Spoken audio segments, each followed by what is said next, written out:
Is your Minecraft stuttering every time when you load a new chunk, or maybe when your modpack keeps crashing with an out of memory error? Well, today I'm going to show you exactly how to allocate more RAM to Minecraft in 2026 to get that battery smooth performance. Entering the chapter 2, the golden rule is safety first. Before we dive into the settings, here is the golden rule: never allocate more than half of your total system memory. If you have 8 gigs, give it 4 to Minecraft. If you have 16 gigs of RAM, then 8 should be fine for Minecraft, which number 8 is usually also the sweet spot for RAM in Minecraft. Giving it too much can actually make your whole PC lag because Windows won't have enough left space to breathe. Now entering chapter 3 of this video is actually where we allocate more RAM to Minecraft. Open your Minecraft launcher, and once you open this, you'll find here installations. Let's click here at installations. Here you can locate your Minecraft vanilla, just the vanilla Minecraft. You'll find it usually at latest release, or if you downloaded and install some mods like I did, I have some shader here, I have nothing else but Minecraft with shaders.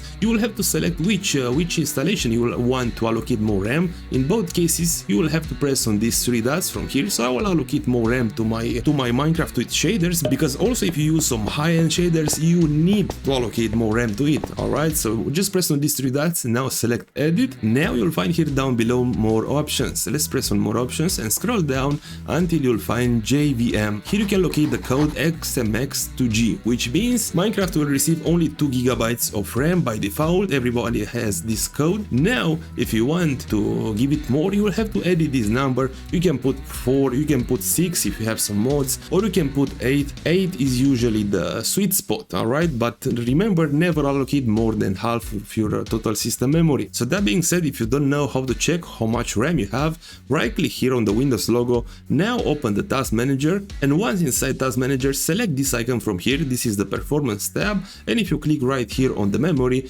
you locate right here in the top right corner how many gigabytes of RAM you have. I have 64, so I can easily allocate like 10 gigs. Alright, so let's press on save, and that was all. Now let's hit play on this version, and I will show you inside the game that we actually done it successfully. Alright, and I just loaded the fresh new world. What I'm going to do now, if I press F3 on my keyboard, I will open up this information on my screen, and in the bottom left you can locate their memory, and you can locate 10,240 megabytes, which translates to exactly 10 gigs of RAM, the number which I allocated. So this is how to allocate more RAM to Minecraft, so it won't stutter and it won't lag. And also if you use a high-end shader, as I told you, you will need to allocate more RAM.